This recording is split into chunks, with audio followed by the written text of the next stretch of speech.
ആഗ്രഹങ്ങൾക്ക് അതിരുകളില്ല, ആഗ്രഹങ്ങൾക്ക് ജെൻഡറുകളുമില്ല. നമ്മുടെ ലാലേട്ടൻ വിൻസ്മേര ജുവൽസിന്റെ പരസ്യത്തിൽ അഭിനയിച്ചു കഴിഞ്ഞപ്പോൾ നിറയെ ട്രോളുകളൊക്കെ ഏറ്റുവാങ്ങുന്നുണ്ട്. ഇപ്പൊ ഇങ്ങനെ തുടർച്ചയായിട്ട് സോഷ്യൽ മീഡിയ എടുത്ത് ഇങ്ങനെ തോണ്ടി തോണ്ടി വിടുമ്പോൾ നമ്മൾക്ക് കാണാൻ സാധിക്കും, ലാലേട്ടൻ എന്തുവായി കാണിച്ചു വെച്ചിരിക്കുന്നത്, അയ്യയ്യേ ആകെ കൊളമാക്കി, സ്ത്രീ വേഷത്തിൽ വന്നിരിക്കുന്നു, മാല അണിഞ്ഞിരിക്കുന്നു, കയ്യിൽ വളയിട്ടിരിക്കുന്നു, അയ്യേ മോശം മോശം. ഈ മോശം പറയുന്നവർക്ക് അഭിനയത്തിന്റെ ABCD പാഠങ്ങളൊന്നും അറിയില്ല എന്ന് എനിക്ക് തോന്നുന്നത്. ഒരു അഭിനേതാവിന് ഏത് വേഷവും സ്വീകരിക്കാൻ സാധിക്കണം.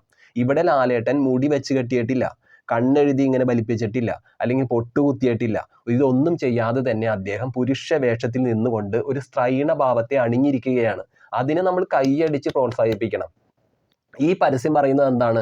ആഭരണം, ഒരു സ്ത്രീ ഭംഗിയായിട്ട് ധരിക്കുന്ന നല്ല അടിപൊളി ഡയമണ്ട്സ് ആയിട്ടുള്ള ആഭരണമൊക്കെ ധരിച്ച് ഒരു പുരുഷൻ ആരും അറിയാതെ കണ്ണാടിയിൽ നോക്കി തൻ്റെ ശരീരത്തിൻ്റെ ഭംഗി, താൻ ധരിച്ചിരിക്കുന്ന ആഭരണത്തിൻ്റെ ഭംഗിയൊക്കെ നോക്കി ആസ്വദിക്കുന്നതാണ് ഈ പരസ്യം കാണിക്കുന്നത്.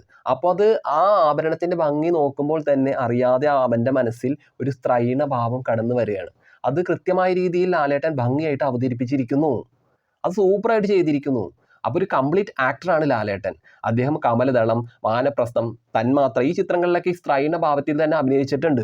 ഇതൊന്നും മനസ്സിലാക്കാത്തവരാണ് ലാലേട്ടനെ ചുമ്മാ ചൊറിഞ്ഞുകൊണ്ട് അയ്യയ്യയ്യയ്യേ എന്ന് പറയുന്നത്. അപ്പൊ അയ്യയ്യേ എന്ന് പറയാതെ ഒരു നടന്റെ മികവാണ്, അതൊന്ന് മനസ്സിലാക്കൂ. Okay, tata, bye by.